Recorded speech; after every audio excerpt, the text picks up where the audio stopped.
Mumbai Tuck brought to you by Cotton King. Soft, comfortable, air-washed fabric. Aerosoft by Cotton King.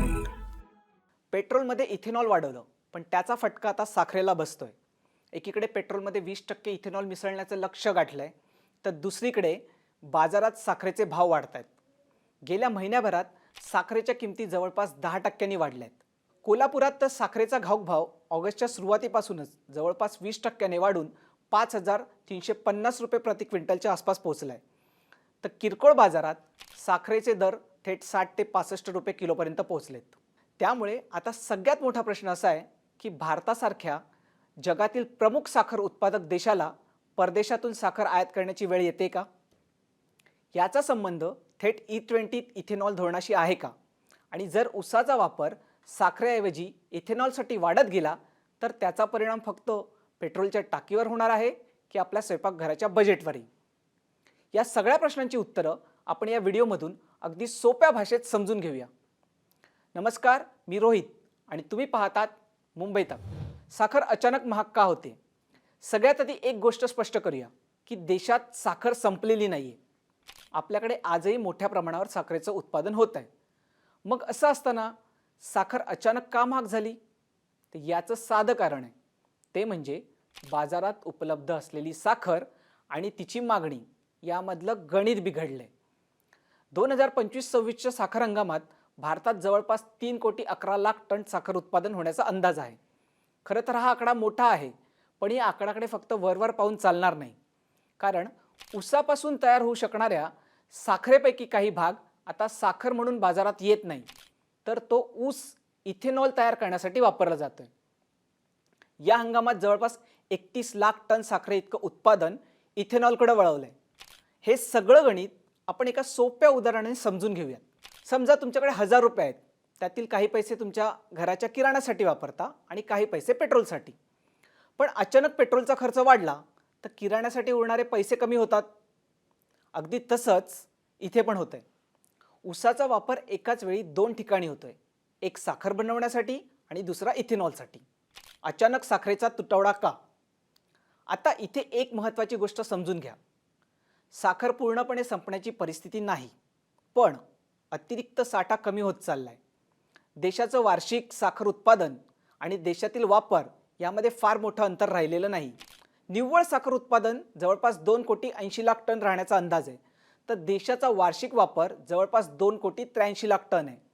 म्हणजेच उत्पादन आणि खप यांच्यामध्ये तफावत येऊ शकते. त्यात काही प्रमाणात साखर निर्यात देखील होते. अशावेळी देशातील साखरेची मागणी भागवायची कशी, असा प्रश्न निर्माण झालाय. यासाठी आपल्याला जुन्या साठ्यावर अवलंबून राहावं लागतं. पण हाच जुना साठा आता कमी होतोय. ICRAच्या अंदाजानुसार सप्टेंबर 2026 पर्यंत देशातील साखरेचा शिल्लक साठा जवळपास 43 लाख टन राहू शकतो. एक वर्ष आधी हा साठा जवळपास 53 लाख टन होता.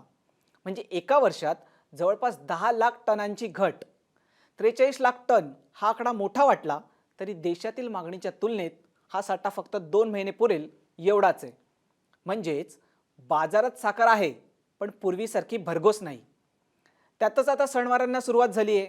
म्हणजे ऑगस्टपासून ते नोव्हेंबरपर्यंत भारतात साखरेचा वापर मोठ्या प्रमाणात वाढतो. गणेशोत्सव, दसरा, दिवाळी यासारख्या सणांमध्ये देशात घरोघरी मोठ्या प्रमाणात साखरेचा वापर होतो. म्हणजे एका बाजूला साठा कमी होतोय तर दुसरीकडे चटकन मागणी वाढणार आहे. अशावेळी अर्थशास्त्राचा अगदी साधा नियम आहे. मागणी जास्त आणि पुरवठा कमी तर किंमत वाढते. याचाच परिणाम साखरेच्या दरांवर दिसतोय, ज्याचा फटका आता सर्वसामान्यांना बसू लागलाय. आणि इथेच येतो इथेनॉलचा खरा मुद्दा. सरकार गेल्या काही वर्षापासून पेट्रोलमध्ये इथेनॉल मिसळण्यावर भर देत आहे. यामागे अनेक कारणं आहेत. म्हणजे भारतात मोठ्या प्रमाणावर कच्चं तेल आयात अनेक वर्षांपासून केलं जातं. त्याची मागणी वारंवार वाढत जाते. कच्चं तेल आयात करण्यासाठी मोठ्या प्रमाणावर परकीय चलन वाढतं. कच्चं तेल आयात करण्यासाठी आपण मोठ्या प्रमाणावर परकीय चलन खर्च करतो. जर पेट्रोलमध्ये इथेनॉलचा वापर वाढला तर कच्च्या तेलाची आयात कमी होईल, ज्यामुळे परकीय चलनाची बचत होऊ शकते. तसंच शेतकऱ्यांना ऊसासाठी एक वेगळी बाजारपेठ मिळेल. म्हणूनच सरकारनं E20चं लक्ष ठेवलंय. म्हणजे पेट्रोलमध्ये 20% पर्यंत इथेनॉल मिसळायचं. खरं तर इथेनॉल निर्मितीसाठी अनेक प्रकारचा कच्चा माल वापरला जातो. ऊस, मोलॅसिस, साखरेवर आधारित फीडस्टॉक, मका, तांदूळ इत्यादी. म्हणजेच शेतीतून मिळणाऱ्या इतर पिकांमधूनही इथेनॉल तयार करता येतं. त्यामुळे असा प्रश्न उद्भवतो की जो ऊस साखर बनवू शकतो त्याच ऊसाचा वापर इथेनॉलसाठी केला तर साखरेचं उत्पादन कमी होणार नाही का? कारण याच हंगामात जवळपास 31 लाख टन साखरे इतकं ऊसाचं उत्पादन हे इथेनॉलकडे वळवलं गेलं. हे प्रमाण काही थोडं नाही आहे. जेव्हा बाजारात आधीच साखरेचा अतिरिक्त साठा कमी होत असेल तेव्हा याचा परिणाम अधिक जाणवू शकतो. इथेनॉल धोरण चुकीचं आहे का? तर याचं उत्तर आहे नाही, धोरण चुकीचं नाही. खरं तर इथेनॉलचे अनेक फायदे आहेत. जसं की कच्च्या तेलाची आयात कमी होऊ शकते, परकीय चलनाची बचत होऊ शकते, शेतकऱ्यांना बाजारपेठ मिळू शकते. त्यामुळे इथेनॉल धोरण हे काही पूर्णपणे चुकीचं आहे असं म्हणणं योग्य ठरणार नाही. पण समस्या आहे ना ती संतुलनाची आहे. कारण शेतीमधून मिळणारा कच्चा माल मर्यादित आहे. समजा उद्या इथेनॉलसाठी ऊसाऐवजी मोठ्या प्रमाणावर मका किंवा तांदळाची मागणी वाढली तर अशा वेळी समस्या आणखी मोठी होऊ शकते.